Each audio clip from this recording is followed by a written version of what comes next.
तिमिरान्धस्य ज्ञानाञ्जनशलाकया चक्षुरुन्मिलितं येन तस्मै श्रीगुरवे नमः। नमो विष्णुपादाय कृष्णपृष्ठाय भूतले श्रीमते भक्तिवेदान्त स्वामिनीति नामिने। नमस्ते सारस्वते देवे गौरवाणी प्रचारिणे निर्विशेष शून्यवादी पाश्चात्यदेशधारिणे। जय श्री कृष्ण चैतन्य प्रभु नित्यानंद श्री अद्वैत गदाधर शिवासादि गौर भक्त वृंद। हरे कृष्ण कृष्ण कृष्ण हरे हरे, हरे राम राम राम हरे हरे। वाञ्छाकल्पतरोर्यश्च कृपा सिन्धुभ्येव च पतितानां पावनेभ्यो वैष्णवेभ्यो नमो नमः। अनंतकोटि वैष्णव की हरे कृष्ण। आज डिस्कवर योरसेल्फ सेशन समस्त स्वागत। डिस्कवर योरसेल्फ कहीं बड़ा कोर्स ना है कहीं ना शास्त्र वर्णन कराए अथा तो ब्रह्म जिज्ञासा हमर जहाँ इनक्यूसिटिवनेस अच्छी केवल ह्यूमन फॉर्म ऑफ लाइफ रे ही एटा हम समाधान कर परिबा। बहुत टाइम रे हमें हमर इनक्यूसिटिवनेस जिज्ञासा अच्छी जिज्ञासा ठारू आमे दूरे दूरे जाती। आमे केबे चिंता करंतनी, आमे केबे भावंतनी कि ना मनुष्य जीवन किछि गोटे उद्देश्य अछि बोली। आमे इति ईट स्लीप एंड बी मेरी सही हिसाब रे आमे जीवन अतिबाहित करिया ପାଇଁ चाहନ୍ତି। बहुत देखिबो पूर्व के पूर्व पीढ़ी मानकर लोक माने बहुत थिले जो माने कोन करथिले माने खाइबे पीबे जीवन सारा कलन गोटे कार्य खाइबा पीबा करबा आ पारिवारिक संसार करबा संसार बोझ उठेबा सेतिर से माने जीवन सारा सारिकी पळांती। लेकिन जीवन लक्ष्य संति किछि नहे। जीवन लक्ष्य के महत उद्देश्य अछि जोटा हमें जानू छी एथरे कि भगवान संग सानिध्य प्राप्त करबा। चेष्टा करंतु समस्ते सेशन में प्रेजेंट रहा मैं लिप मार देबो तुम्हें किसी जाने परिबनी। तेणु यदि आमे धीरे धीरे आमे ग्रोथ करिवार मूड रे रहबा दरकार ना कि स्टैग्नेंट। स्टैग्नेंट माने गोटे जगह रे हिंदी रही जायतिबा जानि माने फिलोसफी यदि ना जानिबा ताले आमे प्रैक्टिस कर परिबा। फिलोसफी हमको जानिबार ही अछि काहे कि आमे जप करूछे काहे कि मनुष्य जीवन अति मूल्यवान स्पिरिचुअल वर्ल्ड रे कोन अछि। आज पर्यंत तेते जन आचार्य होइछन्ति श्रील प्रभुपाद ही आध्यात्मिक जगत रो उपस्थिति आध्यात्मिक जगत रे ऊपर एते एनफोर्स करछन्ति। एते पे केवल गोटे जिंस कहछन्ति कि जीवन लक्ष्य हला कि भगवत धाम को जीवा back home back to God. ठीक अछि हम विशेष समय नौनी हम स्टार्ट करबा। आज रो टॉपिक रो ना अछि discover the happy planet. Discover the happy planet तो 7 नंबर डिवाइस सेटा हम डिस्कवर द हैप्पी प्लैनेट रे कोन अछि किया तो जो थरे जो प्लैनेट रे प्रत्येक मोमेंट प्रत्येक मुहूर्त ही हमको सुख विधान करता है।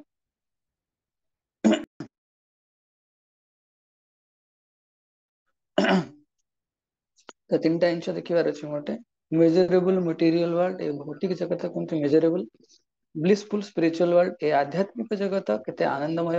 आ गोटे फार्मूला हमें देखिबा हमें आगु देखिछे भी किंतु आउतरे रिवाइज करबा एबीसीडी फार्मूला। तो मेजरेबल मटेरियल वर्ल्ड काहे कि ए दुनिया रे हमें देखुछे जो माने बॉलीवुड हैला कि हॉलीवुड हैला कि जहां भी फिल्म इंडस्ट्री वगैरह रे जोटे रे ब्यूटी क्वीन कहि परिबा से माने हमें देखुछे यूथ टाइम रे हम समस्त अट्रैक्शन थाए कि आमे सब अट्रैक्टेड हे कि रहंती समान ग्लैमर ग्लैमर देखि कि अट्रैक्टेड हे कि रहंती माने क्रेजी टाइप रो हला।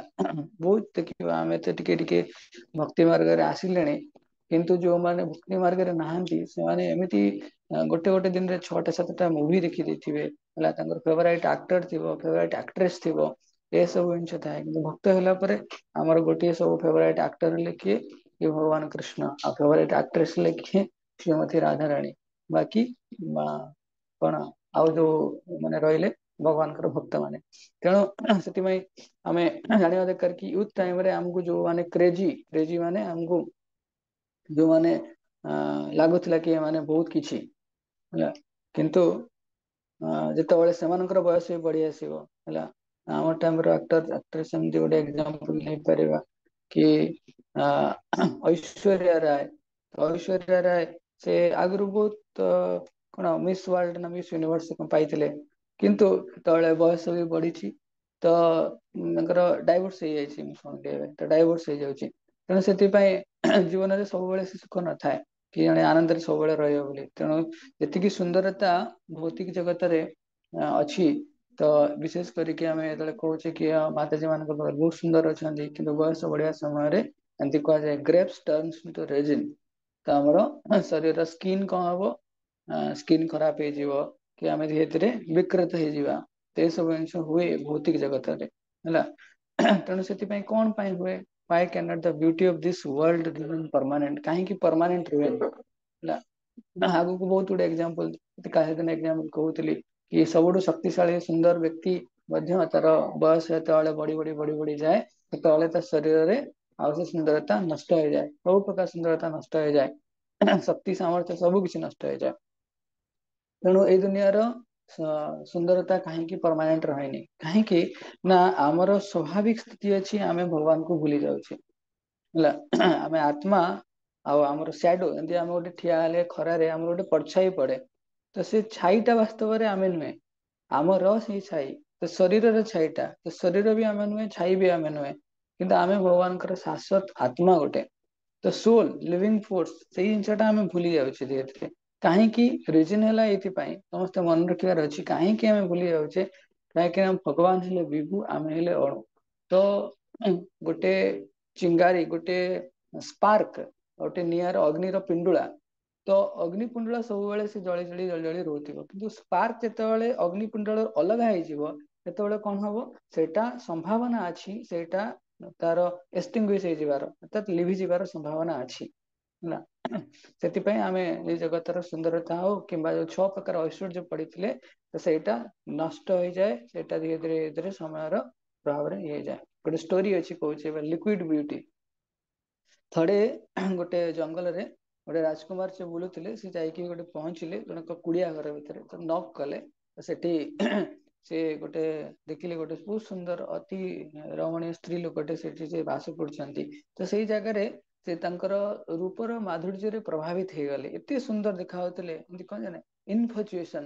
ୟୁଥ ଟାଇମ ରେ ଆମେ ଯେତେବେଳେ ସ୍ତ୍ରୀ ଲୋକଙ୍କୁ ଦେଖନ୍ତି କି ଝିଅ ପିଲା ସବୁ ଲୋକ ଯାହାଙ୍କୁ ବି ଦେଖନ୍ତି, ଆମ ଭିତରେ ଇନଫଚୁଏସନ ଆସିକି ଆମେ ଆଟ୍ରାକ୍ଟେଡ ହେଇଯାଆନ୍ତି। ତେଣୁ ସେଥିପାଇଁ ସ୍ୱତଃ ପ୍ରଭୃତ ଭାବରେ ଆମର ମାନେ ପୁଂସ ସ୍ତ୍ରୀ ମିଥୁନ ଭାବ ତ ସ୍ୱତଃପୃତ ଭାବରେ ଆମେ ଆଟ୍ରାକ୍ଟେଡ ହେଇଯାଆନ୍ତି। ତେଣୁ ସେ ପିଲାଟି ରାଜକୁମାର ଯିଏ ଥିଲେ, ସେ ଆଟ୍ରାକ୍ଟେଡ ହେଇଗଲେ ଆଉ ତାଙ୍କୁ ପ୍ରସ୍ତାବ ଦେଲେ କି ତୁମେ ହିଁ ଏଇ ଦୁନିଆର ସବୁଠାରୁ ସୁନ୍ଦର ବ୍ୟକ୍ତି, ତେଣୁ ମୁଁ ତୁମକୁ ବିବାହ କରିବା ପାଇଁ ଚାହୁଁଛି।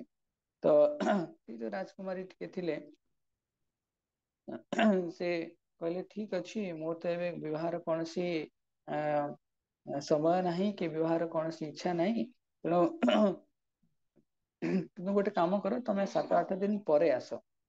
ଯେତେବେଳେ ସେ କଥା କହିଛନ୍ତି, ସେତେବେଳେ ରାଜକୁମାର ବୋଧେ ଖୁସି ହେଇଗଲେ, କହିଲେ ଠିକ ଅଛି, ମୁଁ 7-8 ଦିନ ପରେ ଆସିବି। 7-8 ଦିନ ପରେ ବହୁତ ଉତ୍ସାହ ଉତ୍କଣ୍ଠାର ସହିତ ସେ ଆସିଛନ୍ତି ସେ ଜଙ୍ଗଲରେ, ସେ ଯୋଉ ରାଜକୁମାରୀ ଥିଲେ ତାଙ୍କ ପାଖକୁ ଆସିଛନ୍ତି। ଯେତେବେଳେ ଦେଖିଛନ୍ତି, ପଚାରିଛନ୍ତି, ସେ ଡୋର ନକ୍ କରି ପଚାରିଛନ୍ତି କି ସେ ରାଜକୁମାରୀ ଅଛନ୍ତି? ସେତେବେଳେ ଗୋଟେ ସ୍ତ୍ରୀ ଲୋକଟେ ବାହାରିକି ଆସିଲେ, ଯିଏ ଏତେ ସୁନ୍ଦର ନଥିଲେ, ଯିଏ ଏତେ ସୁନ୍ଦର ନଥିଲେ ହେଲା। ସେ ବହୁତ ଖରାପ ଦେଖା ଯାଉଥିଲେ, ତାଙ୍କ ବଡି ପୁରା ସ୍କିନି ହେଇଯାଇଥିଲା, ତେଣୁ ସେ ସୁନ୍ଦରତା ନଷ୍ଟ ହେଇଯାଇଥିଲା। ତ ସେ ତାଙ୍କୁ ପଚାରିଲେ କି ମୁଁ ଯୋଉ ସ୍ତ୍ରୀ ଲୋକଙ୍କ ସହିତ ଭେଟ କରିଥିଲି, ତ ଆପଣ ତାଙ୍କୁ ଟିକେ ଡାକି ଦିଅନ୍ତୁ। ସେ କହିଲେ, ସେ ସ୍ତ୍ରୀ ରାଜକୁମାରୀ କହିଲେ, ମୁଁ ହିଁ ସେ ସ୍ତ୍ରୀ ଲୋକ। କିନ୍ତୁ ରାଜକୁମାରୀଙ୍କର କଥା କହି ଶୁଣୁ ନଥିଲେ, କହୁଥିଲେ ନାଇଁ ନାଇଁ ନାଇଁ, ମୁଁ ଯୋଉ ସ୍ତ୍ରୀ ଲୋକ ସହିତ 7-8 ଦିନ ତଳେ ଭେଟ ହେଇଥିଲି, ସେଇ ସ୍ତ୍ରୀ ଲୋକ ହିଁ ମତେ ଦେଖିବାର ଅଛି। ଆଉ ମୁଁ ତାଙ୍କୁ ବିବାହର ପ୍ରସ୍ତାବ ନେଇକି ଆସିଛି। ତ ତାପରେ କହିଲେ ନାଇଁ, ମୁଁ ହିଁ ସେ ସ୍ତ୍ରୀ ଲୋକ। ତାପରେ କହିଲେ, ତୁମର ସୁନ୍ଦରତା ଦେଖିବାର ଅଛି ନା, ମୁଁ ଆଗରୁ ଏତେ ସୁନ୍ଦର ଥିଲି, ଏବେ ସୁନ୍ଦର ନାହିଁ, ତ କଣ ଯୋଉ ଡିଫରେନ୍ସ ଅଛି ସୁନ୍ଦରତାରେ, ତ ସେଇଟା ତୁମେ ଦେଖିବାକୁ ଚାହୁଁଛ, ଆସ ମୁଁ ତୁମକୁ ରୁମ ଭିତରକୁ ନେଇକି ଯାଉଛି ଦେଖେଇବି। ତ ରୁମ ଭିତରକୁ ନେଇକି ସେ ଗୋଟେ ମାଟିର ପାତ୍ର ତାକୁ ଖୋଲିଛନ୍ତି, ଯୋଉଥିରେ ବହୁତ ଖରାପ ଗ୍ୟାସ, ବହୁତ ଅପରିଷ୍କାର ଜିନିଷ ଗୁଡା ଥିଲା ହେଲା, ମଇଳା ଥିଲା। ତ ସେଇଠି ସେ ରାଜକୁମାରୀ କହୁଛନ୍ତି, ତ 7 ଦିନ ଭିତରେ ମୁଁ କଣ ସୁନ୍ଦରତା ଯେତେବେଳେ ବଜାୟ ରହିଛି ସୁନ୍ଦରତାକୁ ରକ୍ଷା କରିବା ପାଇଁ ମୁଁ ସବୁ କଷ୍ଟମେଟିକ୍ସ ଗୁଡା ବ୍ୟବହାର କରୁଛି, କିନ୍ତୁ ଏବେ ମୁଁ କଣ କଲି ଚାହିଁଲି ମୋ ଶରୀରରୁ ଏ ସୁନ୍ଦରତାକୁ ଅଲଗା କରିବା ପାଇଁ। ତେଣୁ ମୁଁ କଣ କଲି କିଛି ଗୋଟେ ମେଡିସିନ ଖାଇଲି ଯାହା ମାଧ୍ୟମରେ ମତେ ଯୋଉ ଡିସେଣ୍ଟ୍ରି ହେଲା, ବାନ୍ତି ହେଲା, ଯାହା ବି ସବୁ ହେଲା ହବାକୁ ଲାଗିଲା, ତ ଭିତରେ ମୋର ଶରୀର ଟା କଣ ନଷ୍ଟ ହେଇ ହେଇ ଚାଲିଲା। ଆଉ ମୁଁ ସେଇ ଯୋଉ ଡିସେଣ୍ଟ୍ରି ହେଲା, ଯାହା ବି ମଳମୂତ୍ର ତ୍ୟାଗ କଲି, ବାନ୍ତି କଲି, ତାକୁ କଣ କଲି ଗୋଟେ ଜାଗାରେ ନେଇକି ରଖିଲି, ଆଉ ଏଇଟା ସେଇ ଜାଗା। ତ ମୋର ସୁନ୍ଦରତା ଆଉ ଏଇ ଅସୁନ୍ଦରତା ଅବସ୍ଥା ୟା ଭିତରେ ଡିଫରେନ୍ସ ହେଲା ଏତିକି। ତୁରନ୍ତ ରାଜକୁମାର ସେ ବୁଝିଗଲେ କି ନାଇଁ ଏ ଭୌତିକ ଶରୀରରେ ଆମେ ଯେତେବେଳେ ଏଇ ଜଗତରେ ରହୁଛେ ଶରୀର ଟା ନିଶ୍ଚୟ ଭାବରେ ଖରାପ ହେଇଯାଉଛି, ଧୀରେ ଧୀରେ ସମାଜ ଉପରେ ନଷ୍ଟ ହେଇଯାଉଛି ଧୀରେ ଧୀରେ। ଲିକ୍ୱିଡ ବିୟୁଟି, ସେ ଲିକ୍ୱିଡ ଫର୍ମରେ ଯୋଉ ବିୟୁଟି ସୁନ୍ଦରତାକୁ କଲେକ୍ଟ କରିଥିଲେ। ଆମେ ଜାଣିବା ଦରକାର ଆମେ ଯାହାକୁ ଭଲ ପାଉଛେ ଭୌତିକ ଦୁନିଆରେ, ସ୍ତ୍ରୀ ପୁରୁଷ ଆକର୍ଷିତ ହେଇକି ରହୁଛେ, ସେମାନଙ୍କ ଶରୀରରେ ବି ଏଇ ସବୁ ଜିନିଷ ଅଛି ହେଲା। ସକାଳୁ ଉଠିଲେ ସମସ୍ତଙ୍କୁ ମଳମୂତ୍ର ତ୍ୟାଗ କରିବାକୁ ପଡେ, ଆଖିରେ ଲେଞ୍ଜରା ବି ହିଁ ଥିବ, ତ ନିଶ୍ଚୟ ଆମକୁ ସ୍ନାନ କରିବାକୁ ପଡେ, ଏକ୍ସଟର୍ନାଲ ବଡିକୁ କ୍ଲିନ କରିବାକୁ ପଡେ। ଯଦି ଆମେ ସବୁବେଳେ ସୁନ୍ଦର ହେଇଥାନ୍ତେ ତାହେଲେ ସବୁବେଳେ ଉଠିକି ସ୍ନାନ କାହିଁ କରିବାକୁ ପଡିଥାନ୍ତା। ଗୋଟେ ଦିନ ଯଦି ଆମେ ଗାଧେଇବାନି ବି ଆମ ବଡିରେ ଫଲ୍ ମାନେ ବହୁତ ଗନ୍ଧ ହବ ହେଲା। ଲିକ୍ୱିଡ ବିୟୁଟି ଷ୍ଟୋରିରୁ ଆମକୁ କିଛିଟା ଶିକ୍ଷା ମିଳିବ, ଯେମିତି ଫ୍ଲିଟିଂ ବିୟୁଟି ଅଫ ମ୍ୟାଟେରିଆଲ ୱାର୍ଲଡ। ଏ ଭୌତିକ ଦୁନିଆରେ ଏ ଭୌତିକ ଦୁନିଆରେ ଯାହା ବି ସୁନ୍ଦରତା ଏଟା ଫ୍ଲିଟିଂ, ଫ୍ଲିଟିଂ ମାନେ ବହୁତ ଟେମ୍ପରାରୀ, କ୍ଷଣିକ ସୁଖ, କିନ୍ତୁ ରିଏଲ ବିୟୁଟି ସ୍ପିରିଚୁଆଲ ସ୍ପାର୍କ ରେ ଅଛି, ଆତ୍ମାରେ ହିଁ ଅଛି। ଆଉ ଆମକୁ ଏ ଭୌତିକ ସୁନ୍ଦରତା ପଛରେ ପଡିବାର ନାହିଁ, ନଟ ଆଟ୍ରାକ୍ଟେଡ ଟୁ ଟେମ୍ପରାରୀ ବିୟୁଟି। ତେଣୁ ଆମେ ଦେଖିଛେ ଏ ଦୁନିଆରେ ଯୋଉ ଜିନିଷଟା ସତ୍ୟ, ଯୋଉ ଜିନିଷଟା ସତ୍ୟ ସେଇଟା ସୁନ୍ଦର ନୁହଁ, କିମ୍ବା ଯୋଉଟା ସୁନ୍ଦର ସେଇଟା ସତ୍ୟ ବି ନୁହଁ। ଆମେ ଭାବୁଥିବା ଏଇ ଜିନିଷ ସତ, କିନ୍ତୁ ତା ଭିତରେ ଆହୁରି କିଛି କପଟତା ଭରିକି ରହିଥିବ। ଆମେ ଭାବୁଥିବା ଏଇ ଲୋକଟି ବହୁତ ସୁନ୍ଦର, କିନ୍ତୁ ସେଇ ବ୍ୟକ୍ତିଟା ହେଲା ସେଇ ବ୍ୟକ୍ତିଟା ବହୁତ ଟାଇମରେ ମୁଁ ଗୋଟେ ଦିଟା ଇନଷ୍ଟାନ୍ସ ଦେଖିଛି, ସେ ଭଲ ପାଉଥିବେ ଗର୍ଲଫ୍ରେଣ୍ଡ ବୟଫ୍ରେଣ୍ଡ, ତ ସିଏ ଗର୍ଲଫ୍ରେଣ୍ଡ ତାର ବହୁତ ସୁନ୍ଦର ଥିବ, କିନ୍ତୁ ତାର କଥା ଏତେ ବହୁତ ତୀକ୍ଷ୍ଣ ଥିବ କି ସେ ପ୍ରତ୍ୟେକ ଦିନ ତାକୁ ମରମା ଥିଲା ଭଳିଆ, ମତେ କାହିଁ ସେ ଏମିତି କହୁଛି ଏମିତି କହୁଛି। ତେଣୁ ଏଇ ଦୁନିଆରେ ଯୋଉଟା ସତ୍ୟ ସେଟା ସୁନ୍ଦର ନୁହେଁ, ଯୋଉଟା ସୁନ୍ଦର ସେଟା ସତ୍ୟ ନୁହେଁ। କିନ୍ତୁ ଏଇ ଯୋଉ ଚାକଚମକ କାହିଁକି ଆସେ ଆମ ଦୁନିଆରେ, ଯୋଉ ମଣ୍ଡେନ ଭୌତିକ ଜଗତରେ ଯୋଉ ଇଣ୍ଟେଲେକ୍ଚୁଆଲ ବୁଦ୍ଧିଜୀବୀ ମାନେ ରହିଲେ, କିମ୍ବା କହନ୍ତି ଟିଭିରେ ଯୋଉ ଆମର ରେଡିଓରେ ଦଉଥିଲା କଣ, କବି କି କଳ୍ପନା ଦେଖିଏ, ଯୋଉ କଳ୍ପନାତୀତ ଇମାଜିନାରୀ ବିୟୁଟି କୁ ଆମେ ସବୁବେଳେ ପ୍ଲେସ୍ କରିବା ପାଇଁ ଚାହାନ୍ତି। ଆମେ ବଲିଉଡ ଇଣ୍ଡଷ୍ଟ୍ରି ହେଲା କିମ୍ବା ଭୌତିକ ଜଗତର ଯେକୌଣସି ଜିନିଷ ଆମେ ଦେଖୁଛେ, ସବୁ ଜାଗାରେ ଆମେ ଦେଖୁଛେ ଆର୍ଟ ରହୁଛି, କି ଯୋଉ ଜିନିଷ ଆର୍ଟ ରହୁଛି, ଯାହା ଆମକୁ ଆଡଭର୍ଟାଇଜମେଣ୍ଟ, ଯାହା ଆମକୁ ଆଉ ଆକର୍ଷିତ କରିକି ରଖୁଛି। ତେଣୁ ସେଥିପାଇଁ ଏଇ ଦୁନିଆରେ ବାସ୍ତବ ସତ୍ୟ ସହିତ ପରିଚିତ ନୁହନ୍ତି, ସୁନ୍ଦର ସହିତ ପରିଚୟ ଥାନ୍ତି। ବାସ୍ତବ ସତ୍ୟ ଆଉ ସୁନ୍ଦର କୋଉ ଜିନିଷଟା, ବାସ୍ତବରେ ସ୍ପିରିଚୁଆଲ ପାର୍କ। ତେଣୁ ଏଇ ଦୁନିଆରେ ଆମର ଶରୀର ଟା ଆମକୁ କେମିତି ପ୍ରାପ୍ତ ହେଇଛି, ଆମେ ଯେତେବେଳେ ଜନ୍ମ ନେଇଛେ ମାଙ୍କ ଗର୍ଭରୁ, ଏ ଶରୀର ଟା ଆମେ କଣ ପଞ୍ଚ ମହାଭୂତରେ ତିଆରି, ପଞ୍ଚ ମହାଭୂତ ଏଇ ଦୁନିଆର, ପଞ୍ଚ ମହାଭୂତ ଭଗବତ ଧାମର ନୁହେଁ। ତେଣୁ ସେଥିପାଇଁ ମଟିରିଆଲ body belongs two material world. ଆଉ ମେଟେରିଆଲ ୱାର୍ଲଡ ର ଗୁଣ ଏଟା ମନେ ରଖିବ ସମସ୍ତେ, ମେଟେରିଆଲ ବଡି ତାର ତାର ଯୋଉ କ୍ୟାରେକ୍ଟରିଷ୍ଟିକ ହେଲା, ଇଟ ଇଜ ପେରିସେବଲ। ପେରିସେବଲ ମାନେ କ୍ଷଣସ୍ଥାୟୀ, ଫୁଲ ଅଫ ଇଗ୍ନୋରାନ୍ସ ଆଉ pain producing. Full of ignorance ମାନେ ଅଜ୍ଞାନରେ ଭରପୁର, ଆଉ ପେନ୍ ମାନେ ବହୁତ କଷ୍ଟଦାୟକ। କିନ୍ତୁ ୟାର ଅପର ପକ୍ଷରେ ସ୍ପିରିଚୁଆଲ ବଡି, ଯୋଉ ଆମର ଆଧ୍ୟାତ୍ମିକ ଶରୀରଟା କେମିତି ନା ପରମାନେଣ୍ଟ, ପରମାନେଣ୍ଟ ମାନେ ଚିରସ୍ଥାୟୀ, ଜ୍ଞାନରେ ପରିପୂର୍ଣ୍ଣ ଓ ଆନନ୍ଦମୟ।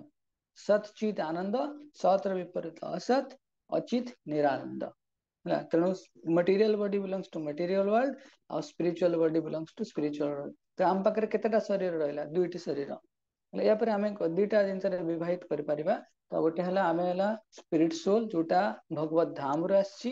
ଆଉ ଗୋଟେ ଆମକୁ ଦିଆଯାଇଛି ମଟେରିଆଲ ବଡି, ଯୋଉଟା ଆମେ ଦେଖୁଛେ। ଏ ଶରୀରଟା ଏଟା ଏଇ ଜଗତର, ତ ଏଇ ଜଗତର ଶରୀର ଦିନେ ନଷ୍ଟ ହିଁ ହେଇଯିବ। ତ ଆମର ଅରିଜିନାଲ ଆଇଡେଣ୍ଟିଟି କୋଉଟା ବଞ୍ଚିବ ନା ସ୍ପିରିଚୁଆଲ ସ୍ପାର୍କ। କିନ୍ତୁ ସେ ସ୍ପିରିଚୁଆଲ ସ୍ପାର୍କ ଟୁ ରିଏଲାଇଜ କରିବା ପାଇଁ, ତାର ବେସିସ ରେ ଆମର ଡ୍ୟୁଟି କରିବା ପାଇଁ, ଆମେ ଜୀବନ ସାରା ତାପରେ ପ୍ରଚେଷ୍ଟା କରିବାର ଅଛି। ଭଗବତ ଗୀତାର 15 ନମ୍ବର ଅଧ୍ୟାୟରେ ଗୋଟେ ସୁନ୍ଦର ଶ୍ଲୋକ ଅଛି। ଗୋଟେ ଗଛ ବିଷୟରେ ବର୍ଣ୍ଣନା କରାଯାଇଛି। ଲାଷ୍ଟ ସେସନରେ ବି କହୁଥିଲି, ସେ ଗଛର ମୂଳ ଟା ଉପରକୁ ଅଛି, ଆଉ ତାର ବ୍ରାଞ୍ଚେସ୍ ଗୁଡା ତଳକୁ ଅଛି। ତ କେହି କହିପାରିବ ଏଇଭଳିଆ ଗଛ କୋଉ ଜାଗାରେ ଅଛି, କୋଉ ଜଙ୍ଗଲରେ ଅଛି, କି କୋଉ ଜାଗାରେ ଅଛି ଏଇଭଳିଆ ଗଛ? ସତ୍ୟବ୍ରତ ପ୍ରଭୁ କହିଲ।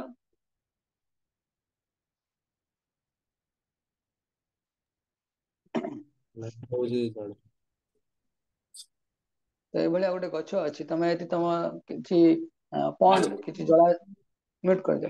जलाशय को जीव, जलाशय पाखे ये किसी गोटे गछ थी तो सेठी देखिव शास्त्र वर्णना कराई अश्वत्थ वृक्ष। तो से जलाशय पाखे हम गोटे अश्वत्थ गछ अच्छी जो गछर परछाई से जलाशय पड़ुची। जलाशय देखिले कौन पड़ो से गछर मूलटा उपरକୁ अच्छी तार ब्रांचेस गुड़ा तलू अच्छी कि वास्तव में से गछटा ओरिजिनल नुहे से रिफ्लेक्शन। भौतिक जगत material world is compared to upside down banyan tree। सुंदर श्लोक अच्छी ऊर्ध्वमूलमद शाखा अश्वत्थं प्राहुरव्ययम् छन्दांसि यस्य पर्णानि जस्तं वेद स वेदवित्। तो से गछ को जे जानिदेला से वेदवित्, से सब किसी जानिदेला भावନ୍ତୁ। तेणु material world is the reflection of spiritual world. भौतिक जगतटा आध्यात्मिक जगतर रिफ्लेक्शन। जेंति गोटे ओरिजिनल गछर रिफ्लेक्शनटा तार पानी ऊपर पड़ुची, तेणु मटेरियल वर्ल्ड टार रिफ्लेक्शन, मटेरियल वर्ल्ड रिफ्लेक्शन कार स्पिरिचुअल वर्ल्ड। पानीटा कौन ना मटेरियल डिजायर, पानीटा कौन मटेरियल डिजायर। तो मटेरियल डिजायर भितर ही आमे ए भौतिक जगत को देखुचे। यदि हमर डिजायर न थांता ए जगत को आसिया पई तले आमे काहे आसंते, आमे आसंते नहीं। कि मार्बल देखिथिबो, रियल मार्बल देखिथिबो आ गोटे फेक मार्बल। फेक मार्बल माने तमे ताकू व्यवहार करे कि दिन पर से मैला हो जिवो, तापर किसी गोटे सब्जी एरिका भाव पड़ी गला, सब्जी एरिका ताको जते क्लीन कले भी से होबनी, से एब्जॉर्ब करके नहीं रखिथबो। तो फेक मार्बल रियल मार्बल थाए। ठीक अछि। करेन्सी देखिथिबो छोट पिला माने हम सब फेक करेन्सी एतरे गांधीजींकर मुंड नथिबो किबा गांधीजींक बदले आउ का मुंड थिबो तो फेक करेन्सी थिबो, रियल करेन्सी फेक करेन्सी। सेमती आंब भी खाइथिबो, मार्केट रे मिलिलानी से प्लास्टिक आंब मिलुची, से एक्जेक्टली देखा हबो। घरे हम सब आनी बेस बनांती ना, बेस रे आंब पणस पिजोली सब जहाँ रखती तो सामने रखिता ओरिजिनल नथिबो, खाली शो करया पई देखा हथिबो। तो रियल मैंगो फेक मैंगो। सेमती मटेरियल ब्यूटी स्पिरिचुअल ब्यूटी।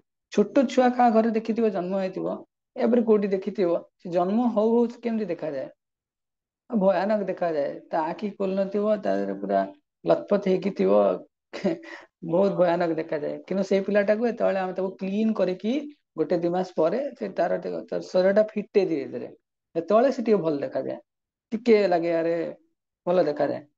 तेणु से मटेरियल ब्यूटी देखुचे जन्म हो ये देखा जाए, पूरा देखा तुम डर जाओ कि ये मोर प्रजाति ना को प्रजाति। तेणु material beauty spiritual beauty, spiritual beauty कौन आगु देखा कौन कौन। तेणु से गोटे टर्म मन को material world is perverted reflection of spiritual world. ये भौतिक जगत आध्यात्मिक जगतर परवर्टेड माने विकृत रिफ्लेक्शन, विकृत भाव में प्रतिबिंबित होइकी अछि। बुझिला। तेणु विकृत भाव में प्रतिबिंब अच्छी माने कौन, ताले ओरिजिनल आनंद कोटी अच्छी। गोटे एग्जांपल दउची मरीचिका माने यदि किए मरुभूमि जाइथिबो, मरुभूमि देखा जीवो दूररु पानी अछि बोली। कौन देखा जीवो दूररु पानी अछि बोली, किंतु पानी अछि कि आदित्य प्रभु कहलो मरुभूमि रे पानी अछि कि? हरे कृष्ण प्रभु, पानी न थाए। तमे को मरुभूमि रे जाइथिलो? तो प्रभु मरुभूमि रे जाए पानी नाही। हाँ किंतु मरुभूमि रे पानी सिना नाही, पानी बोली गोटे जिंस अछि बोली आमे कन्फर्म होई परिबा ना नाही? जी प्रभु जी। तो पानी बोली गोटे जिनस आम कनफर्म हो पारिबा। मरुभूमि रे पानी न थाई पारे किंतु पानी बोली गोटे जिनस अछि कन्फर्म। भौतिक जगत रे आनंद न थाई पारे किंतु आनंद बोली गोटे जिनस अछि बोली हम जानिबा दरकार। पानी पानी यदि पीवा मरुभूमि रे हम तृष्णा मेंटिबो, किंतु पानी तो भौतिक जगत रे नाही, मरुभूमि रे ही नाही। तो भौतिक जगत रे आमे आनंद खोजुचे, आनंदमय अभ्यासात आत्मार गोटे गुण अछि से सब आनंद ହେଇକି ରହିବ। किंतु आनंद ए जगत रे नाही। तो ए जगत रे अछि कौन कि गेस करी कहलो ए जगत रे आमे तो सुख भोग करू, एटा अछि कौन? एटा सुख ना कौन से जिनसटा?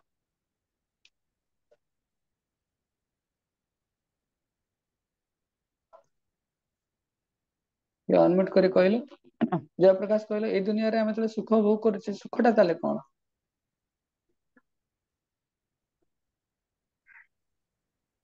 ହଉଛି ସେଟା ଇନ୍ଦ୍ରିୟ ଭୋଗ କରିପାରିବା। ନା ନା ସେଟା କହୁନି, ମୁଁ କହୁଛି କି ଏ ଦୁନିଆରେ ଏବେ ତ ସୁଖ ଆମେ କହୁଛେ ନା ଏ ଲୋକ ସୁଖ ସୁଖରେ ଅଛି, ସୁଖ ଶାନ୍ତିରେ ଅଛି ପୁରା। କौन ତାले ए दुनिया रे सुख शांति टा कौन? हरे कृष्ण प्रभुजी। हरे ଏଇଟା कृष्ण। ହଉଛି ମାୟା। माया माया ना हाँ, माया। ଆଉ କଣ ଅପସନ ହେଇପାରିବ? हरे कृष्ण प्रभु जी। ଏଠା ମାନେ ମ୍ୟାଟେରିଆଲ ୱାର୍ଲଡ ରେ ଯୋଉଟା କି ଇନ୍ଦ୍ରିୟ ତୃପ୍ତି ଯୋଉଟା କରିବା ସେଟାକୁ ହିଁ ସୁଖ ମାନନ୍ତି, କିନ୍ତୁ ସେଟା ଆକ୍ଚୁଆଲି ସୁଖ ନୁହଁ। ତ ମାଛ ଦେଖିଥିବ, ମାଛ ଏକ୍ସାମ୍ପଲ ବି ଆସିବ। ତ ଘର ଭାବନ୍ତୁ ମାଛ ଏକ୍ସାମ୍ପଲ ନୁହଁ, ଆମେ ନଈକି ଯାଇଛୁ ପହଁରିବା ପାଇଁ, ଗୋଟେ ଆମର କଣ ହେଇଥିବ, ଆମର ଗୋଟେ ସାଙ୍ଗ ଥିବ, ଭଲ ସାଙ୍ଗ ନୁହଁ, ସେ ଆମକୁ ନେଇକି ପାଣିରେ ବୁଡେଇ ଦବ। ବହୁତ ଜୋରସେ ବୁଡେଇ ଦବ ନା, ଆମର ମୁଣ୍ଡ ଟା ପୁରା ଆମେ ପାଣି ଭିତରେ ହିଁ ଥିବା ପୁରା। ତ ତାପରେ ତାର ରାଗ ଥିବ ଭାବ କିଛି, ତ ସେ ତାପରେ କିଛି ସମୟରେ ଆମକୁ ବାହାର କରିବ, ଏଇ ଭଲ ଲାଗିଲା ନା, ହଁ ଟିକେ ନିଶ୍ୱାସ ମାରିବା, ସେଇଟା ହେଲା ଏଇ ଦୁନିଆର ସୁଖ, ଆଉ କିଛି ନଥାଏ। ତ ଏ ଦୁନିଆରେ ଆନନ୍ଦ ନାହିଁ, ଦୁଃଖ ନିବୃତ୍ତି ହିଁ ସୁଖ। ରିଲାକ୍ସେସନ ପିରିୟଡ ଟା, ମାନେ ଆନନ୍ଦ ନୁହଁ, ଗୋଟେ ହେଲା ଦୁଃଖ, ଆଉ ଗୋଟେ ଦୁଃଖର ନିବୃତ୍ତି ରିଲାକ୍ସେସନ, ଆଉ ଗୋଟେ ହେଲା ସୁଖ। ତ ଏଇ ଦୁନିଆରେ ଦୁଃଖ ଅଛି, ଦୁଃଖ ନିବୃତ୍ତି ଅଛି କିଛି ସମୟ ପାଇଁ ହେଲା, ତାପରେ ସୁଖଟା ଏ ଦୁନିଆରେ ନାହିଁ। ଆଉ ସୁଖଟା ଶରୀର ପ୍ରତି ଆପ୍ଲିକେବୁଲ ଥାଏ, ମୁଁ କହିଥିଲି ସୁଖ ଶାନ୍ତି ଆନନ୍ଦ, ସୁଖଟା ଶରୀର ପ୍ରତି ଆପ୍ଲିକେବୁଲ ମାନେ ଇନ୍ଦ୍ରିୟ ପ୍ରତି, ଶାନ୍ତି ଟା ମନ ପ୍ରତି, ଆନନ୍ଦ ଟା ଆତ୍ମା ପ୍ରତି। ତ ଆତ୍ମାର ପହଚାନ ତ ଆମର ଏପର୍ଯ୍ୟନ୍ତ ହେଇନି, ତେଣୁ ଆମେ କେମିତି କହିବା ଆମେ ଆନନ୍ଦରେ ଅଛୁ ବୋଲି, ସମସ୍ତଙ୍କୁ ଟିକେ ବୁଝି ହଉଛି ନା ନାଇଁ। ତ ଆଧ୍ୟାତ୍ମିକ ଜଗତରେ କଣ ସେଠି କୁହାଯାଏ, ବ୍ରହ୍ମା ପ୍ରାର୍ଥନା କରନ୍ତି ବ୍ରହ୍ମ ସୂତ୍ରରେ, ତଥା ଗାନଂ ନାଟ୍ୟଂ ଗମନମପି ବଂଶୀ ପ୍ରିୟ ସଖୀ ଚିଦାନନ୍ଦଂ ୟତି ପରମପି ତଦା ସାଧ୍ୟମପି ଚ। ସେଠି ଏଭ୍ରି ୱାର୍ଡ, ପ୍ରତ୍ୟେକ ଶବ୍ଦ ସେଠି ସଙ୍ଗୀତ। ଭାବନ୍ତୁ ଆନନ୍ଦ ଏଭଳିଆ ଅଛି, ପ୍ରତ୍ୟେକ ଶବ୍ଦ ହିଁ ସେଠି ସଙ୍ଗୀତର ରୂପ ନିଏ, ପ୍ରତ୍ୟେକ ଚାଲି, ଯେତେ ବାଲଗୋପାଲ ହୁଅନ୍ତୁ, ଭଗବାନ ହୁଅନ୍ତି, ପ୍ରତ୍ୟେକ ଚାଲି କଣ ସେଠି ନୃତ୍ୟର ରୂପ ନିଏ। ଆଉ ୱାଟର, ଆମେ ଏ ଦୁନିଆରେ ପାଣି ଖୋଜି ଖୋଜି ମରିଗଲାଣି, ପାଣି ଅଛି କି ନାହିଁ, ମରୁଭୂମି ଅଛି ଏ ଦୁନିଆରେ। ସେଠି କିନ୍ତୁ ଯୋଉ ଜଳ ଅଛି, ଜଳ ଟା ଅମୃତ ଭଳିଆ।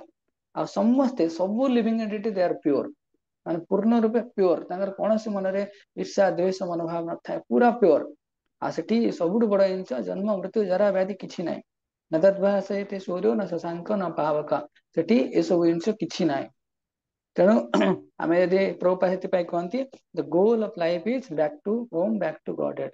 ସମସ୍ତେ ମୋ ପଛେ ପଛେ ଏଇଟା ଉଚ୍ଚାରଣ କର ଅନମ୍ୟୁଟ କରିକି, the goal of our life The goal of The our goal life of is our life is to return is to return to is to return back home, back home, back home, back to Godhead. back to Godhead. back to God. ହଁ, back ହୋମ ମାନେ କଣ, ଆମେ ଆମର ପୁନଃ ଆମେ ଯୋଉ ଘରୁ ଆସିଥିଲେ, ଘରୁ ମାନେ ଭଗବତ ଧାମରୁ ଆସିଥିଲେ, ଭଗବତ ଧାମକୁ ପ୍ରତ୍ୟାବର୍ତ୍ତନ କରିବା। ବ୍ୟାକ୍ ଟୁ ଗଡ ହେଡ ମାନେ କଣ, ଗଡ ମାନେ ଆମେ କରିବା, ବହୁତ ସାରା ଦେବୀ ଦେବତା ଅଛନ୍ତି, ତାଙ୍କର ଯିଏ ହେଡ କହିପାରିବା, ତାପରେ ଓଡିଆରେ କହିଲେ ପରମ ପୁରୁଷ ଭଗବାନ। ବ୍ୟାକ୍ ହୋମ ବ୍ୟାକ୍ ଟୁ ଗଡ। ତ ପ୍ରଶ୍ନ ଆସିବ, କାହିଁକି ତାହେଲେ ଆମେ ଭୌତିକ ଦୁନିଆକୁ ଆସିଛନ୍ତି? କାହିଁକି ଆମେ ଭୌତିକ ଦୁନିଆକୁ ଆସିଛନ୍ତି? ଭୌତିକ ଦୁନିଆକୁ ଆମେ କାହା ସହିତ କମ୍ପେୟାର କରନ୍ତି, ଗୋଟେ ପ୍ରିଜନ ମାନେ ଗୋଟେ ଜେଲ। ତ କାହିଁକି ଆସିଛନ୍ତି ନା, ଆମେ ଲାଷ୍ଟ ସେସନରେ ପଢିଥିଲେ, ଗୋଟେ ସେସନ ଥିଲା ଆମେ ପଢିଥିଲେ ଇଚ୍ଛା ଦ୍ଵେଷ, ଦିଟା ରିଜନ, ଇଚ୍ଛା ଦ୍ଵେଷ। ଇଚ୍ଛା ଭୌତିକ ମେଟେରିଆଲ ଡିଜାୟାର, ଦ୍ଵେଷ ମିନ୍ସ ଈର୍ଷା କରିକି ଭଗବାନଙ୍କୁ, ରିବିଲିୟସ ମେଣ୍ଟାଲିଟି ଆମର ଥିଲା। ସେଥିପାଇଁ ଆମେ ଇଚ୍ଛା ଆଉ ଦ୍ଵେଷ ପ୍ରକାଶ କଲେ। ଇଚ୍ଛା କଲେ କଣ, ଏଞ୍ଜୟ କରିବା ପାଇଁ, କୃଷ୍ଣ କାହିଁକି ଏକା ରାସ ଲୀଳା କରିବେ, ମୁଁ ବି କିଛି ଗୋଟେ ଲୀଳା କରିବି। ଭଗବାନ କହିଲେ ଓକେ, ତମେ ବି ଲୀଳା କରିବ, ସ୍ୱତନ୍ତ୍ରତା ଅଛି, କିନ୍ତୁ ଏଠି ନୁହଁ, ତୁମେ ଆମକୁ ମୁଁ ଅଲଗା ଜାଗା ଦଉଛି, ଭୌତିକ ଦୁନିଆ ଦଉଛି। ଦ୍ୱେଷ କଣ, ସେ ଇଚ୍ଛା, ଏଇଟା ଦ୍ୱେଷ ହେଲା, ଇଚ୍ଛା କଲେ, ଆମେ ଇଚ୍ଛା କଲେ ଭୌତିକ ଜଗତକୁ ଏଞ୍ଜୟ କରିବା ପାଇଁ। ଦ୍ୱେଷ ହେଲା ବେଳେ ବେଳେ ଆମେ ଭଗବାନଙ୍କୁ ଇର୍ଷା କରିକି ଆସନ୍ତି, ତ ଦିଟା ରିଜିନ ଥାଏ। ତ ଯଦି ଭୌତିକ ଜଗତକୁ ଆମେ ଜେଲ ଖାନା ବୋଲି ଆମେ କମ୍ପେୟାର କରିବା, ତ କିଛିଟା ଜିନିଷ ମୁଁ ଏବେ ପଚାରିବି ସମସ୍ତଙ୍କୁ, ସମସ୍ତେ ଆଲର୍ଟ ହେଇକି ରହିବ। ତ ଜେଲ କୁ କମ୍ପେୟାର କରାହେଲା କଣ, ମେଟେରିଆଲ ୱାର୍ଲଡ। ଜେଲ କିପର କିଏ, ଶୁଭଶ୍ରୀ ମାତାଜୀ କହିଲ, ଜେଲ କିପର କିଏ? ମୁଁ ସମସ୍ତଙ୍କୁ ପଚାରିବି, ସମସ୍ତେ ଆଲର୍ଟ ଥିବ, ଜଲ୍ଦି ଫଟାଫଟ କହିବ, ଲେଟ୍ କରିବନି, ସମୟ କମ ଅଛି। ଜେଲ କିପର କିଏ? ଜେଲରେ ଗୋଟେ ଜେଲ କିପର ଥାନ୍ତି ନା, ତ କିଏ ଜେଲ କିପର?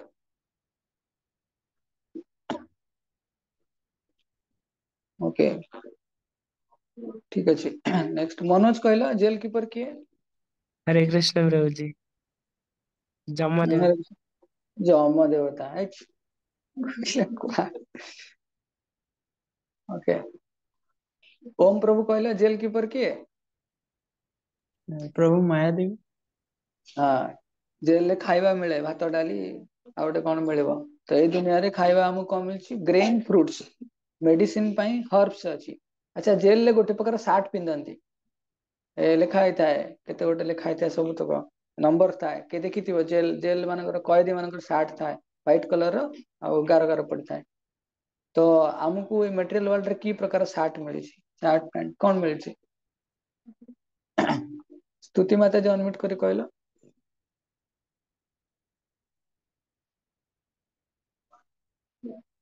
ओके कनेक्ट हो पाना अंकिता मत हाँ स्तुति माता जी कहलो सार्ट पैंट ସବୁଜ मिले हमको जे हाँ ସବୁଜ ମୁଁ ଜାଣିନି ସେ ବିଷୟରେ।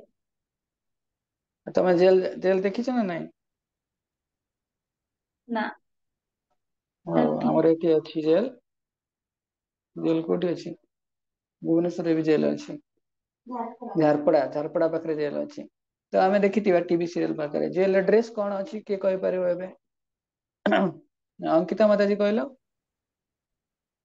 ହଉଛି ଆମର ଯୋଉ ମ୍ୟାଟେରିଆଲ ବଡି ଅଛି ଆଉ ଯେତିକି ସେନ୍ସେସ୍ ଅଛି ସେଟା ହଉଛି ଆମର ଡ୍ରେସ୍। धन्यवाद तो जेल रे चाबुक रो पहाड़ मिले तो भौतिक जगत रे चाबुक रो पहाड़ हैला लैमेंटेशन इल्यूजन हंगर थ्रस्ट एई जिंस गुड़ा लैमेंटेशन माने हम दुख रे ग्रस्त हो जाती इल्यूजन माने मोहित हो जाती हंगर माने एटी भूख और शोष अछि तो एटा जेल रे एंदी चाबुक रो पहाड़ थाए ए जगत रे भाव हमको सबुदिन आमे भाबिलो आज पर्यंत सबुदिन सकाळ उठले खाइलो खराବେଳେ खाइलो रात्रे खाइलो तीन तीन थर हमको खाया भाविलो सिस्टम होता आम न खाई बंचते गोटे सिस्टम हो पारि था भगवत धाम रे अच्छी से भोक लगिले खाती से भगवान प्रसन्नता खाती मधुमंगल दिन को केते केते खाते आम एटी यदि 20टा रसगोल्ला खाइदिबा तापर दिन आम हस्पिटाल रे थिबा मधुमंगल तांकर गोटे बिजनेस से खाई खाई भगवान को संतुष्ट करछन्ती तेणु जेल रिलीज हवा माने कौन किए कहि परिबो जेल रू रिलीज हवा आदित्य प्रभु कहलो। प्रभु जी मोक्ष प्राप्ति। गोइंग बैक मोक्ष प्राप्ति एक्जाक्टली टर्म है कि going back home back to God it मोक्ष प्राप्ति माने जेल खाली रिलीज होइजिबा किंतु डिवोटी मानकर आशा थाए भगवत धाम जीवा तो जदि कि कहबो ना मु एई हमर जेल अछि जेल परे स्टेट भी अछि स्टेट माने आमे जो राज्य रो गोटे जेल थाए ना तो राज्य भितर प्रवेश करबा तो आमे स्पिरिचुअल वर्ल्ड को प्रवेश करबा कि अच्छा जेल रो नियम कौन थाए भौतिक जगत रो नियम किंतु देश रे हमर जो राज्य रो जहाँ नियम थाए बहुत भगवान नियम थाए तो जेल रो प्राइम मिनिस्टर किए जेल प्राइम सॉरी देश रो प्राइम मिनिस्टर जेमति थांती सेमती आध्यात्मिक जगत रो मध्य किए प्राइम मिनिस्टर भगवान थांती जने कहि परिबो ठीक अछि सब लोक ए भौतिक जगत रे आछन के मन रे प्रश्न आसी पारे कि यदि समस्ते भगवान पाखु पळेबे ताले कोन हो तमे तो भक्ति करछ घरे भी पचारिबे तमर अल्प दिन तम सांग साथी माने पचारिबे कि सबे तो भक्ति करछ आ तमे कहछ भगवत धाम जिया पई आ समस्त पळेले एठी कोन हो पुनी के कहयो समस्त यदि भगवत धाम पळेबे कोन वर्षा वर्षा कहले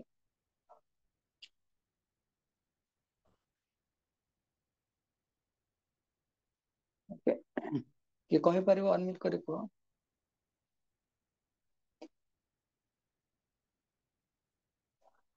जयप्रकाश समस्ते यदि भगवान पाखु पळेबे ताले कोन हो ए दुनिया रे संसार वंश विस्तार केनति हो ता आंसर एमती अछि कि गोटे जेल अछि बाबा जेल रे गोटे सरी गोटे राज्य अछि गोटे राज्य रे गोटे जेल अछि तो समस्ते एबे कुह कि जेल रे लोक माने रहिबा अधिक भलो ना जेल बाहर स्वतंत्र भाव विचरण करिया भलो तो समस्त गोटे नॉर्मल राय रहबो कि आमे जेल ले के रहबानी बोली तो गोटे देश रे जेल रो परिमाण टा कम हेले सेटा भलो ते देशटा को प्रगतिशील देश कुआजिबो ना जेल अधिक थिबो ताकू प्रगतिशील देश कुआजिबो सत्यवत प्रभु कहलो गोटे देश रे यदि जेल संख्या अधिक रहइबो सेटाକୁ जेल ଆମେ କହିବା କଣ କହିଲ जेल कम रहिले यदि अपराध जेल कम କମ परफेक्ट ତେଣୁ ଆମେ ଯଦି ଭୌତିକ ଜଗତରୁ ଆଧ୍ୟାତ୍ମିକ ଯିବାକୁ ଜଗତକୁ ଯିବାର ଅଛି ତାହେଲେ ସେଇଟା ହିଁ ଗୋଟେ ଭଲ ପରିସ୍ଥିତି ଭଲ ଜିନିଷ ସେଇଟା କିନ୍ତୁ ଆମେ ଭାବୁଛେ ନାଇଁ ଆମେ ଜେଲରେ ହିଁ ରହିବା ତେଣୁ ଗୋଟେ ଛୋଟ ପିଲାଟେ ତା ବାପାଙ୍କୁ ଜିଦ୍ କରୁଛି ବାବା ମତେ ଏଇ ଖେଳଣା ଦରକାର ଏ ଖେଳଣା ଦରକାର ବାପା ତାକୁ କଣ କହୁ ତାଙ୍କୁ ତ ସରି କହୁଛୁ ମତେ ଗାଡି ଦରକାର ଗାଡି ଦରକାର ତ ବାପା ତାକୁ ଅରିଜିନାଲ ଗାଡି ଦିଅନ୍ତିନି ଛୋଟ ଗାଡିଟେ ତାର ସେଟ କଲା ଭଳିଆ ଦିଅନ୍ତି ସେମିତି ଭଗବାନ ଦେଖିଲେ ଯଦି ଆମେ କହୁଛେ ଭଗବାନ ଆମକୁ ଏଇ ଖୁସି ଦରକାର ଏଇ ସୁଖ ଦରକାର ଭଗବାନ କହିଲେ ତ ଏଠି ତ ସେଇଟା ମିଳିବନି ତେଣु तुमको कौन करा इमिटेशन इमिटेशन माने जो imitation God and original God imitation God तो ये दुनिया को लोक माने पुणी समस्त जीव माने आसंती से इच्छा देश समुत्थेन द्वंद्वमयन भारत केतेबेले पर्यंत आस रही जितेबेले पर्यंत सी रियलाइज करिवो कि तार जो पोजिशन टा अछि भगवान कर सेवक बोली से पर्यंत रहइबो गोटे माछटे एंड मु कहतली ताको आपण पानी ऋतु बाहर कर देबे ताको बाहर कर दे गोटे चेयर टे देबे ताको बड़ मोबाइल एप्पल मोबाइल देबे बर्गर देबे पिज्जा देबे डॉलर नोट देबे कि सेंट वगैरह देबे सिगरेट गोटे देबे से टाणिबो तेणु एतरे से सुख रहइबनी ताकू से कहलो मते छटपट होतिबो ताको कहबो कि मते कोन कहबो पानी रे मते छाड़ देबा पई आमे दुनिया रे दुख भोगुचे दैट इम्प्लाइज कि आम दुनियाटा ए जगत नुह माने आम दुनियाटा एठी नाही आम दुनियाटा स्पिरिचुअल वर्ल्ड रे अछि आत्मा केवल भगवान सानिध्य रे आध्यात्मिक जगत रे आनंद लाभ कर पारिबो ए भौतिक जगत जदि बा आमे देखुचे सामने किसी लग्जरीज किसी कंफर्ट अच्छी सेतबेले से कौन तो पूरा बड़ गाड़ी अच्छी लांबोगिनी से बसिकी सिगरेट टे पिउथिबो सेतिकी तार आनंद किंतु बयस सरला परे और नाही ना लांबोगिनी रहइबो ना तमे रहइबो हमें के रहबानी तेणु मटेरियल वर्ल्ड रो लग्जरी और कंफर्ट बेसी दिन हमको हमर आनंद को सुख को दे परिबनी ना ए दुनिया रे सुखर मात्राटा केमती कि भोग त्याग चपल सुख भोग त्याग माने किसी संसार को आम भोग करथिबा किछि दिन भोग कला परे भल लागियोनी पुणी त्याग करा इच्छा हबो पुणी त्याग कर देथिबा पुणी इच्छा हबो नै पुणी टिके भोग कर देबी पुणी त्याग कर देबी भोग त्याग पेंडुलम बेलिया चलथिबो चपल सुख माने जो सुख भी टिके आमे भाबुचे भोग करिया पई सेटा बस क्षणिक बहुत कम समय पई तेणु भावन्तु तेणु आमको कौन कराया अछि हमर भगवान सहित जो इटरनल रिलेशनशिप शाश्वत संबंध अछि ताकू रिवाइव कराया अछि यदि आमे सतरे आनंद रहयार अछि काहे कि ना भगवान लेले हमर सुप्रीम फादर तेणु तेणु से कह जाए आमको कौन करार अच्छी ताहले आमे केमिति आनंद रही परिबा गोटे गछ अछि गछर को जगह पानी देले गछ नरिश करिवो तार मूल रे पानी देले तेणु किबा आमे गोटे स्टोरी भी सुनिचे जेतरे गोटे दिन कौन हेतिबो आम शरीर अंग प्रत्यंग माने बसिकी डिसाइड करिवे कि आज आमे स्ट्राइक करिवो कोन पे स्ट्राइक करिवो ना एथि पई कि आमे सबले जहां परिश्रम करी हाथ कोथिबो गोड़ कोथिबो मु जहां परिश्रम करी आनुची मु हाथ को दउची हाथ पाटी को दउची पाटी सब दांत एरिका चोबा चोबी करछंती किंतु सब तो खाद्य तो पेट नै जाउची आमको किछि मिलुनी तो गोटे दिन से स्ट्राइक करेंगे कहते नाई नाई आमे सब परिश्रम करूँ पेट बसिक खाइब एमती हेनी एमती केमती हम तेणु से स्ट्राइक कला किसी समय पर संध्या बेलू सब बॉडी सब अंग गुड़ा कौन डाउन वीक हो कहीं पेट को खाद्य न गले केमती समझे एनर्जी पाइबे तेणु से डिसाइड कर नाई नाई पेट को ही खाଇବା द्वारा अच्छी तो आमर पार्ट्स बॉडी रो पार्ट्स गुड़ा नरिश केतले करिवो एतले आमे वाटर को माने नरिशमेंट का पोषण क्या दबा कि पेट को दबा तेणु होल आ गोटे पार्ट दीटा अच्छी होल रो पर्पस पार्ट रो पर्पस होल रो जहाँ भी पर्पस अच्छी सहित से कौन कर अलाइन करके रहिबो गोटे बड़ मेसीन अच्छी मेसीन गोटे नट बोल्ट खसी पड़ी तो से नट बोल्ट रो उपयोगिता कौन जो से मेसीन ने व्यवहार हम सेतले मेसीन ने जहाँ काम कर से कर पारिबो आमे केतले सुखरे रही परिबा आमे part and parcel of Krishna आमे भगवान समस्ते अंश विशेष किंतु आमे आनंद केतबेले रहिबा एतले आमे भगवान सेवा करिबा हला होल भगवान हेले कंप्लीट होल कंप्लीट आमे हेले part and parcel we living entity are part and parcel of Krishna तो पार्ट रो भगवान को सहित जो कनेक्शन आसीबो सुप्रीम सोल सहित सेतले भी आनंद लाभ कर परिबा तेणु से देखिथिबो भक्त माने हनुमान हेले किंबा विभिन्न जते भगवान भक्त अच्छी तो से कौन भगवान सहित कम्पिट करते से भगवान विभिन्न लीला सहयोगिता प्रदान करती soul is a cooperator he is not a competitor of God समस्त मन रख soul is a cooperator not a competitor of the Lord soul is a dependent servant of God not independent master मात्र कहूँ soul is a cooperator not competitor of God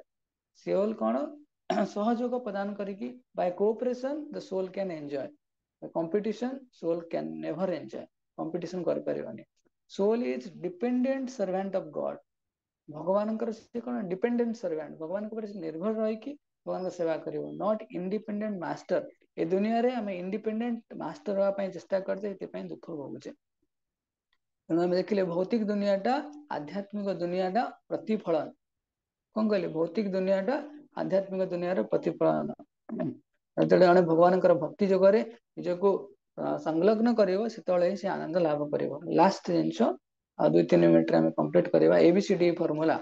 ତ ଏବେ ଆମେ କଣ ଦେଖିଲେ कि मेजरेबल मटेरियल वर्ल्ड भौतिक जगत मेजरेबल आगु आम सेसन गुड़ा भी देखी कि भौतिक जगत रे तार नेचर कौन है असत अचित निरानंद किंतु स्पिरिचुअल वर्ल्ड रे देखिले यथा ज्ञानं नट्यं गमनम् अपि वंशी प्रिय सखी सबु जगह रे आनंद ही आनंद अछि किंतु এই ভৌতিক জগতে আমি যে সুখ পাউছে সেটা কেবল জাস্ট রিল্যাক্সেশন অলরেডি ভগবান কই দিয়েছেন দেখ মো কথা তুমি বিশ্বাস न करि पारो भगवान कृष्ण भगवद्गीता रे कहि दियछन्ती दुःखालयम अशाश्वतम दुनिया जेतले बनेइले भगवान क्रिएटर तार घरे लिखिदेले दुःखालयम अशाश्वतम हमर गौरांग प्रभु मझरे कहते लेक्चर रे से जाऊले देखिले गोटे अपार्टमेंट अच्छी से अपार्टमेंट का कंस्ट्रक्शन चलती किंतु अपार्टमेंट ना कौन दिया सुख शांति अपार्टमेंट तो गौरांग प्रभु तक केमती पढ़ले सुख शांति अपार्टमेंट अंडर कंस्ट्रक्शन और रिपेयर मेंटेनेंस तो कहर उद्देश्य तेणु आम ए दुनिया रे सुख जहाँ भोग करछे सब टेम्परारी सुख ही अच्छी कि ओरिजिनल सुख भगवान के पाखरे अच्छी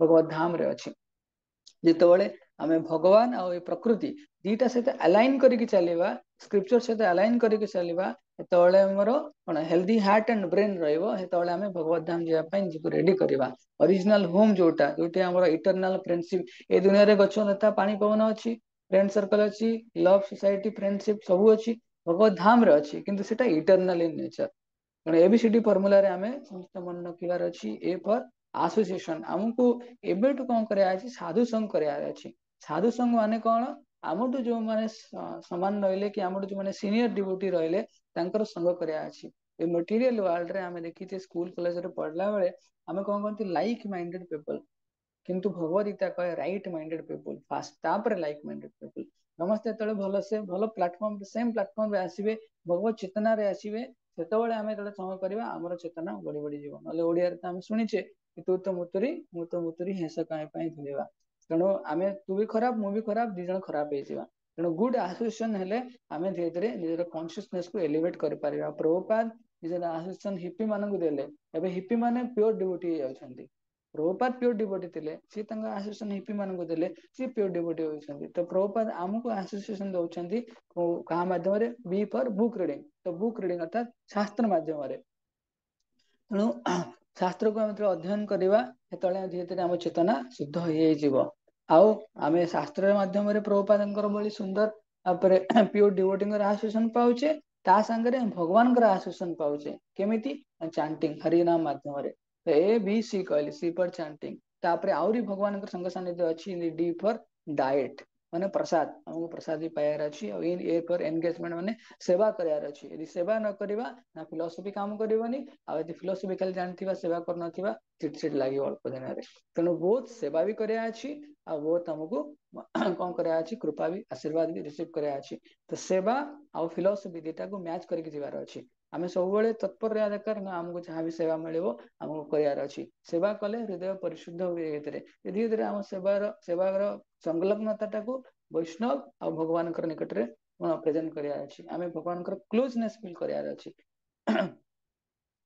से लास्ट गोटे स्टोरी कहबी तापर हम रहबा तो गोटे दीटा पैरट थिला ए जो एसोसिएशन कोनती मैटर करे तो गोटे दीटा पैरट थिला गोटे जे गोटे लोकटे कोन दीटा सुआ सुआ पैरट तो पैरट सुआ थिला तो सुआ गोटे लोक वाला सुआ बिक्री करया पई मार्केट रे दीटा लोक किनिले गोटे राजप्रसाद रो जने राजकुमार से किनिले आ गोटे कंसारी से किनला तो किछि दिन परे जी सुआ बिक्री करैथिला तो से गला प्रथमे कि राजकुमार पाखक तो सेठी देखिला से राजकुमार थिले तो अन्य समस्त थिले तो सेठी से डिवोशनल एटमॉस्फेयर टिके पाइला तो सुआ पाखु एतल जाईची तो सुआ कौन करथिला हरे कृष्ण महामंत्र जप करथिला हला भलो भलो कथा कहउथिला किंतु सेई व्यक्ति जेतले गला से जो कंसारी पाखक से कौन करथिला खाली से कोळ गोटी इंच कहउथिला आनी देवी मार देवी काटी देवी आनी देवी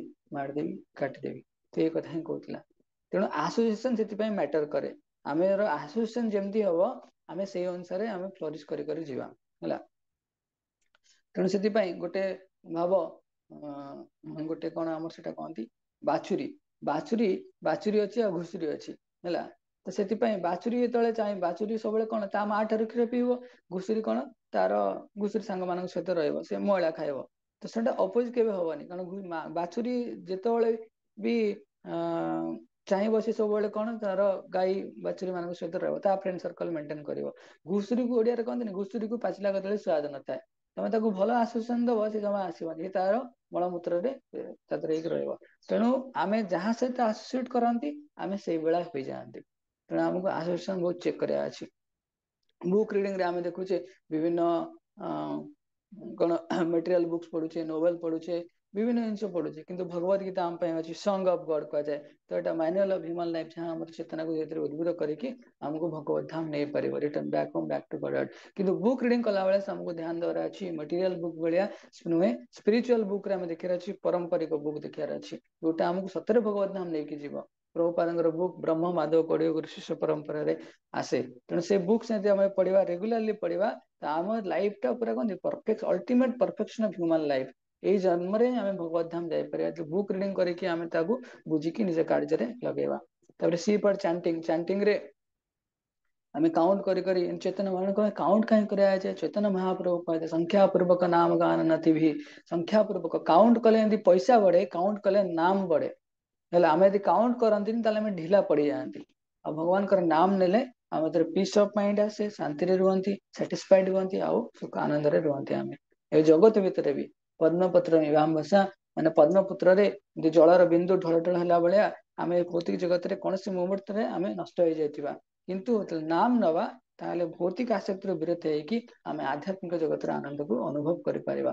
ଆଉ ଆମର ଟ୍ରାଡିସନ ଅଛି, ଧ୍ରୁବ ମହାରାଜ ଜପ କରୁଥିଲେ ଓಂ ନମୋ ଭଗବତେ ବାସୁଦେବାୟ, ବାଲ୍ମୀକି ଜପ କରୁଥିଲେ ମରା ମରା ମରା ମରାରୁ ରାମ ରାମ ହେଇଗଲା, ମୃଗାରୀ ବି ଜପ କରୁଥିଲେ ହରେ କୃଷ୍ଣ ମହାମନ୍ତ୍ର, ହିପିଜ ମାନେ ବି ଜପ କରୁଥିଲେ ହରେ କୃଷ୍ଣ ମହାମନ୍ତ୍ର 50 ବର୍ଷ ପୂର୍ବରୁ। ତେଣୁ ସମସ୍ତେ ଅନବାଉଣ୍ଡେଡ ହାପିନେସ, ଅନବାଉଣ୍ଡେଡ ଅସୀମ ଆନନ୍ଦ ପ୍ରାପ୍ତ ହୋଇଛନ୍ତି। ତ ଆମେ ବି ଏଇ ଅଭ୍ୟାସ କରିକି ପାଇପାରିବା।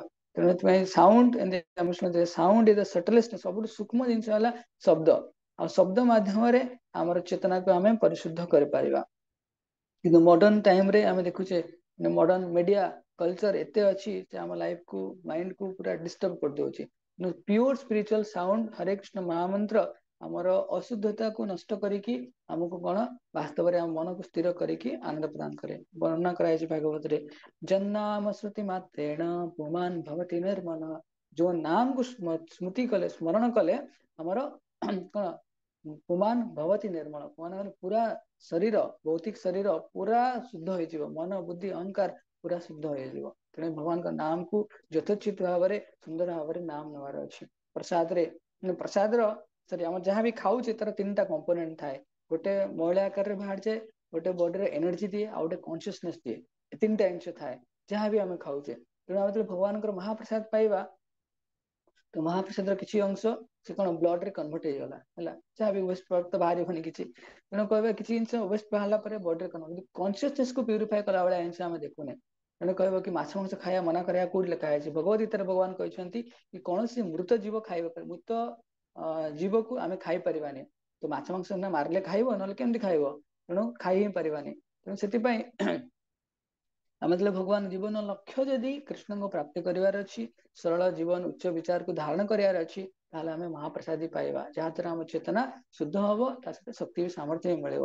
କିନ୍ତୁ ଖାଦ୍ୟ ଯେତେବେଳେ ସତ୍ୱ ଗୁଣ କି ରଜ ଗୁଣ କି ତମ ଗୁଣରେ ଥିବ, ତ ସେଇ ଅନୁସାରେ ତାର ଇଫେକ୍ଟଟା ଆସିବ। କିନ୍ତୁ ଖାଦ୍ୟ ଯେତେବେଳେ ଶୁଦ୍ଧ ସତ୍ୱ ଥିବ, ପ୍ରସାଦ ମାନେ କଣ? ପ୍ରସାଦ ମାନେ ଭଗବାନଙ୍କ ପାଖରେ ଭକ୍ତ ପ୍ରାର୍ଥନା କରନ୍ତି, ହେ କୃଷ୍ଣ, ପ୍ରଭୁପାଦଙ୍କ ପାଖରେ ପ୍ରାର୍ଥନା କରନ୍ତି, ହେ ପ୍ରଭୁପାଦ ଆପଣ ଏଇ ଯୋଉ ଭଗବାନଙ୍କ ପାଇଁ ଏଇ ସୁନ୍ଦର ଜିନିଷ ଆମେ ବନେଇଛୁ, ଆପଣ କୃପା କରିକି ରାଧାମାଧବଙ୍କ ନିକଟରେ ଅର୍ପଣ କରନ୍ତୁ, ରାଧାମାଧବ ୟାକୁ ପାଆନ୍ତୁ। ରାଧାମାଧବ ପାଇଲା ପରେ ଭଗବାନଙ୍କର ଯୋଉ ମହାପ୍ରସାଦ ଆମେ ପାଇବା, ତା ଦ୍ୱାରା ଭାବନ୍ତୁ ଭଗବାନଙ୍କର ପ୍ରସାଦ ଆମେ ଯେତେବେଳେ ଗୋଟେ ଖାଉଛେ କିଛି ଜିନିଷ ଆମର ଲାଳ ଲାଗୁଛି, ତ ଆମେ କାହାକୁ ଦେଲା ବେଳୁ ଏଇ ତା ଲାଳ ଲାଗୁଛି ମୁଁ ଖାଇବିନି। କିନ୍ତୁ ଭଗବାନଙ୍କ ମହାପ୍ରସାଦ, ଭଗବାନଙ୍କର ଅଧର ଅମୃତ, ତାକୁ ଆମେ ଯେତେବେଳେ ପାଇବା ଆମ ଜୀବନରେ ସବୁ କିଛି ମିଳିପାରିବ, ସବୁ କିଛି ପରିବର୍ତ୍ତନ ହେଇପାରିବ ଭଗବାନଙ୍କର ପାଖକୁ ପୁନଃ ରିଟର୍ନ କରିବା ପାଇଁ ହେଲା। ତେଣୁ ସେଥିପାଇଁ spiritual food is called prasadam. It purifies our consciousness, create a favorable situation for observing good thing in life. ପ୍ରସାଦ ପାଇବା ହବ ଯେ ଆମେ ଯେତେବେଳେ କାହାକୁ ଭଗବତ ଗୀତା ଦଉଛେ, ନା ନା ପ୍ରଭୁ ଯେ ଆମେ ଆଜି ନେଇପାରିବୁନି, ନା କାହିଁକି ନା ମୁଁ ମାଛ ଖାଇ ଦେଇଛି ଟିକେ ନେଇପାରିବିନି। ଭାବନ୍ତୁ ଆମେ ମାଛ ଖାଇ ଦେଇଛେ ବୋଲି, ଆମର ଅପବିତ୍ରତା ଅଛି ବୋଲି ଆମେ ଟଚ୍ କରିବା ପାଇଁ ବି ଆମକୁ ହାତ ଯାଉନି। ଭାବନ୍ତୁ ତ ପ୍ରସାଦ ଖାଇଲେ ଓଲଟାଟା ହୁଏ, ଆମେ ସବୁ ଜିନିଷକୁ ପ୍ୟୁରିଫାଏ କରିଦିଅନ୍ତି।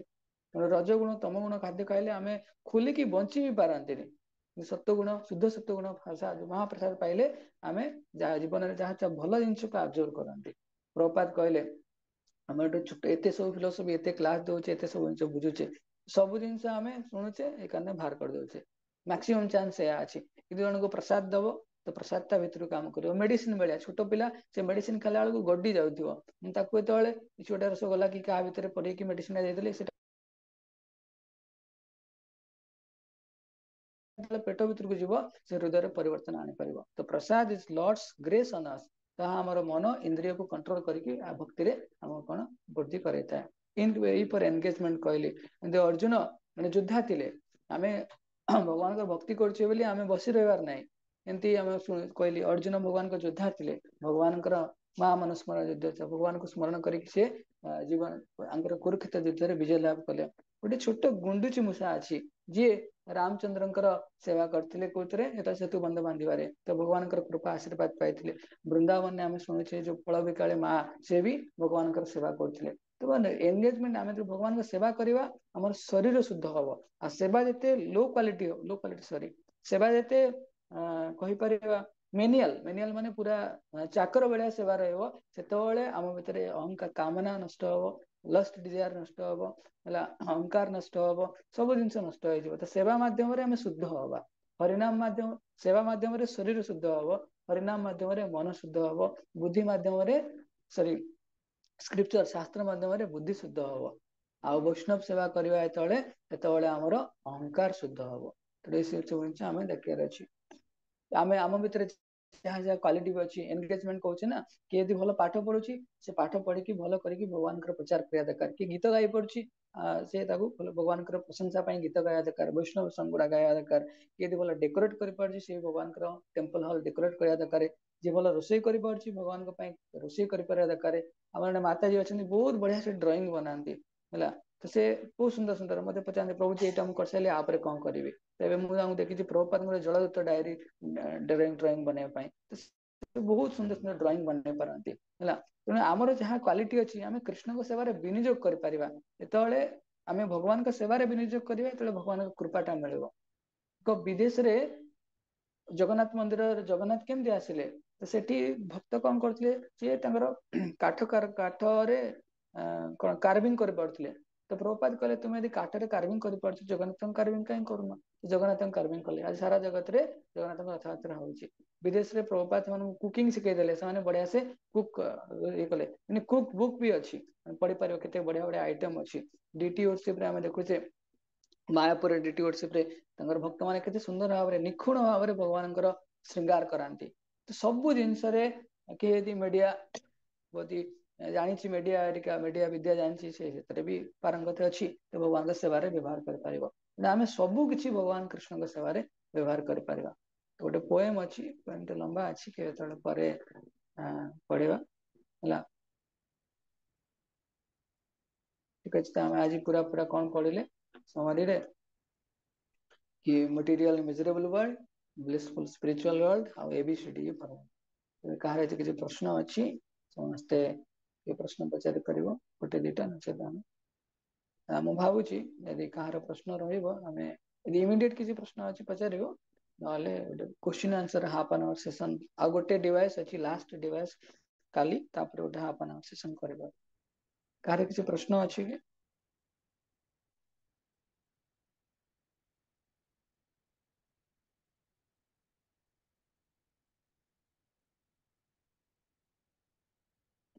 ଯଦି ପ୍ରଶ୍ନ ନାହିଁ ତାହେଲେ ମୁଁ ପ୍ରଶ୍ନ ହିଁ ପଠେଇବି, ଆଉ ଗୋଟେ ଦିନ ପରେ ସମସ୍ତେ କ୍ୱେଶ୍ଚିନ୍ କୁ ସଲ୍ଭ କରିବ। ପଛ କ୍ୱେଶ୍ଚିନ୍ ବୋଧେ ଭାବୁଛି କିଛି କିଛି ଡିଭୋଟି ସଲ୍ଭ କଲେଣି, ସେମାନେ କରିକି ପଠଉଛନ୍ତି। ସମସ୍ତେ ଲାଷ୍ଟ ଯୋଉ କ୍ୱେଶ୍ଚିନ୍ ଦେଇଛି 32ଟା ଖଣ୍ଡେ ଅଛି, ତ ସମସ୍ତେ ସଲ୍ଭ କରିବା ପାଇଁ ଚେଷ୍ଟା କର। ସମସ୍ତଙ୍କୁ ଫୁଲ ମାର୍କସ ଆଣିବାର ଅଛି, ହେଲା। ତ ଠିକ ଅଛି, କ୍ୱେଶ୍ଚିନ୍ ଆନ୍ସର ସେସନ ମୁଁ କରେଇବି ଗୋଟେ ପର ଦିନକୁ, କାଲି ଲାଷ୍ଟ ଡିଭାଇସ ପରେ। ଠିକ ଅଛି, ଆମେ ଏଠି ରହିବା। କାହାର କିଛି ପ୍ରଶ୍ନ ନାହିଁ ତ? ଓକେ, ଠିକ ଅଛି, ଆମେ ତାହେଲେ ରହିବା, ନିଜ ନିଜ ଜବ କମ୍ପ୍ଲିଟ କରିବ। ହରେ କୃଷ୍ଣ।